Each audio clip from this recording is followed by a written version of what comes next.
உங்களுக்கு யாருக்கும் தெரியாது.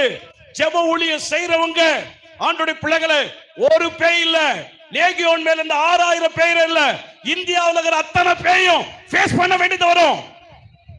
ஆமென். எல்லா ஆவிகளும் எங்களுக்கு விரோதமா வரும். எங்க வீட்டுல யாராவது ஃபீஸ் கேரியர் வீக்கா இருந்தா அவங்கள தாக்கும். நீங்க எல்லாம் ஜெபம் முடிச்சு போயிடுவீங்க, நாங்கள் ஆசீர்வதிச்சு போயிடுவோம். ஆசீர்வதிக்க வேண்டியது எங்க கடமை. எங்க மேல உங்களை ஆசீர்வதிக்கணும். ஆனா நீங்க போயிட்ட பிறகு லட்ச லட்சமான ஆவிகள் எங்களுக்கு விரோதமா வந்து நிற்கும். லட்ச லட்சமான ஆவிகள் வந்து நிற்கும். அமாவாசை நாட்களில் முன்னாடி எங்களுக்கு விரோதமா நிற்கும், பௌர்ணமிக்கு விரோதமா நிற்கும்.